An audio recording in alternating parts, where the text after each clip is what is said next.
Nung ako po ay bata pa, kapag ka may mga palabas na horror, like yung mga Dracula, mga vampira, mga aswang, talaga naman po, medyo excited po na magtatalok pa ako ng kumot. Tingnan nyo, it's crazy. I will open the TV, di ba? Tapos, pag lumabas na rin yung mga multo, yung mga nakakatakot na palabas, magtatalok po ako ng kumot, di ba? Parang may thrill, parang may excitement. Pero meron pong isang pangyayari in the future na talagang nakakagimbal, na kung tutusin po, nakakatakot pong talaga. No? Dahil itong figure na ito, itong tao na ito, bukod sa ito ay sikat na sikat sa buong mundo during that time, siya po ay magkakaroon ng impact sa buhay ng bawat isa. At ang mga tao po ay hahanga sa kanya ng todo, since siya po ay matalino at nakapagbigay ng solusyon doon sa tanong na kung bakit milyong-milyong tao ang nawala. Nawala yung mga taong ito na tinatawag na mga Kristiyano. In a twinkling of an eye, nawala sila. Pero ang taong ito ay nagbigay ng solusyon, nagbigay ng answer, na-satisfy ang mga tao, at makikita po natin naging maganda ang pagtingin nila sa taong ito na tinignan nilang problem solver. Until itong taong ito, marami po siyang na-establish, marami siyang napagawa, marami siyang na-accomplish, no? At isa po rito yung naipatayo niya ang third temple ng mga Hudyo. Ibig sabihin ng mga Jews, ang mga Hudyo, na hindi basta-basta nagtitiwala kahit kanino, no? Especially sa panahon natin ngayon, ay nakuha nito ang simpatsya nila. Okay? At naging isa siyang popular public figure, at hindi lang po yun, especially sa politika, no? Napalakad niya ang lahat, na control niya ang lahat, no? Hanggang dumating ang isang araw, ito ay theory lang naman po, habang siya po ay nasa isang gathering o siguro nagsasalita or whatsoever is nag-i-speech, siya po ay marami nagsasabing theory na baril po siya. Kasi meron pong isang magandang palabas dito regarding dito po sa ganitong end times. Kaya lang po Spanish po siya. Apokalipsis ang pamagat. So tignan na lang po nyo sa YouTube, Apocalypse. You know, maganda po ang pagka-portray nung public figure na yan doon hanggang matapos. Ang ganda po niya. Although hindi mo naiintindihan, Spanish po siya. Parang series siya tayo, if I am not mistaken. Why don't you check it sa YouTube? Apocalypse ka lang yan. Pero Espanyol siya. I-type na lang yung Apocalypse series, Spanish. O yun, makikita na po ninyo. Ayun na po yung sinasabi ko. At ito pa po ang gusto ko pong sabihin. No? Balik tayo dito sa totoong public figure na ito.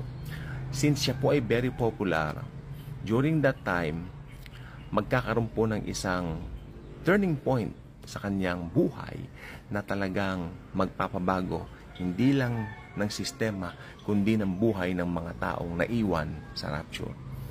Ito po ay yung taong ito na public figure, ay siya po ay habang nag-i-speech o nagsasalita, binaril right in front of many people. Kaya ang ganda ng portrayal ng moving Apocalypse na Spanish, dahil ito po talagang ipinakita niya.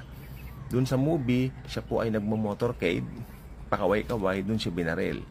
Pero meron po namang iba nagsasabi, habang nag-i-speech siya, binaril siya, whatsoever, pero siya po ay nabaril, no? Nabaril po siya, nakita ng buong mundo sa mga Facebook live, sa mga TikTok live, nabaril itong taong ito. Namatay, nakita po nila. Ibinurol, nakita nila. Pero meron pong isang event na magpapabago ng lahat, no? Dahil ang taong ito, okay, habang pinapanood yung kanyang lamay, syempre ganoon naman po, pag public figure ang namatay o sikat ang namatay, ang tao pong ito ay talagang, kumbaga they put him in high regard, in a pedestal. Kaya imposibleng walang live coverage sa kanyang lamay, no? At habang nanonood ang buong mundo sa mga cellphone, sa mga gadgets and all that, sa mga TV, kung meron man na TV pang uso noon, ano, at habang nanonood sila ay bigla po siyang bumangon. Wow, di ba? nabuhay po ang public figure na ito. Pinapangalanan ko lang po siyang public figure. Pero ang totoo, siya po ang Antichrist. Siya po ang Antikristo. Ang kaaway ni Kristo. Halimaw ng Apokalipsis. No? Sa kanyang muling pagkabuhay, nagimbal at namangha ang balanaw ang buong mundo. Shock na shock sila. Now, ito naman po ang tsuri nung iba. Pero yung iba hindi nag-agree na si Taning na raw po si Satanas na raw po ang magdwedwell doon sa, anong tawag dito, doon sa Antichrist. At patay na yung Antichrist, nasa Hades na yung kaluluwa. Pero may question kasi doon yung iba. Hindi ba mauunang itatapon yung Antichrist at saka yung false prophet sa impyerno? At si Satanas naman ay ikukulong ng 1,000 years sa abyss habang naghahari ang Panginoong Jesucristo rito kasama nating mga believers niya sa loob ng 1,000 years para sa millennial kingdom niya, millennial reign niya. Kung si Satanas daw ay nilagay na sa impyerno dahil siya lang nasa katauhan ng Antikristo, paano siya rin yung itatapon ng 1,000 years? So medyo ang tsuri pong yan ay medyo magulo. Pero yung bagay niyan, iniiwan ko na po sa Panginoon. Pati ba naman yan, i-expressin ko pang sarili ko? No way. No way. Diba? Pero yung po ang nangyari sa Antichrist, nabuhay na magmuli at nagimbal ang mga tao. Nagimbal. Takot na takot sila. Pero ito po ang naging susi dito para yung Antikristo ay mag-require ng worship. Para sa Diyos? Hindi. Para sa ibang mga ribulto? No. Para po sa kaniyang sarili. Para sa kaniyang self. For himself. Worship me because I am God. Ayan ang kanyang sasabihin. Pero ang kagandahan naman po nito, meron po mga tao, ako naniniwala ako itong mga taong ito, na itong panahon ngayon church age, nakarinig sila tungkol kay Jesus, pero nireject nila yung mga truths tungkol kay Jesus. No? Kaya during that time, sa tribulation, meron silang knowledge kung sino yung taong yon. Hindi sila magpapatatak. Hindi sila sasamba sa kanya. Yes, hindi sila magpapatatak kasi ang halimaw na ito ay magre-require na lahat ng tao ay dapat matatakan ng 666 sa pamamagitan ng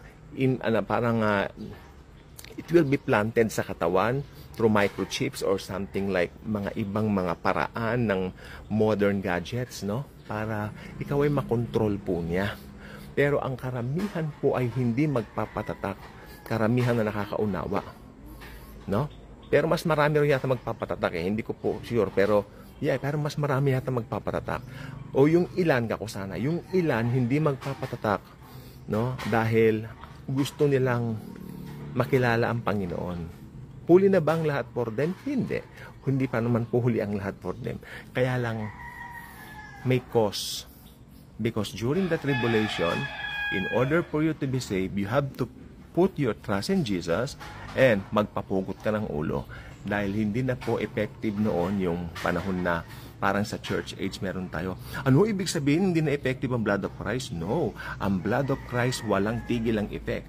Pero ang problema, tapos na yung dispensation ng grace. Hindi pinag-uusapan dito kung nagbago yung dispensation, hindi mo questionin yung blood of Christ. Of course, ang effect ng blood of Christ forever. Forever. Kaya nga po forever doon sa mga tumanggap sa Kanya. Forever doon sa mga tumanggap ng libreng alok. Ngayon, pag hindi ka tumanggap dahil may free will ka naman, natanggihan ng gospel, well, sad to say, hindi makikialam ang Diyos sa decision mo. Kaya sabi ko nga po, while there is yet time, pinakamagandang time, pinaka-the best na tayo na maligtas ay ngayon because ngayon through the blood of Christ. Pero pag dumating, inabutan ka ng tribulation at great tribulation, maliligtas ka sa pamamagitan ng pagpapapugot ng ulo. Dugo mo ang dadanak. Pero may effect pa bang blood of Christ? Yes. The fact na may chance ka pang maligtas, nandoon po yung tinatawag na epekto ng dugo ni Christ. Kabutihan ng Diyos. May grace pa rin po sa church age. Yun yung may paraan pa rin para maligtas ka. Kaya wag mo nang hintayin mangyari yun. Accept Jesus now and be saved. God bless.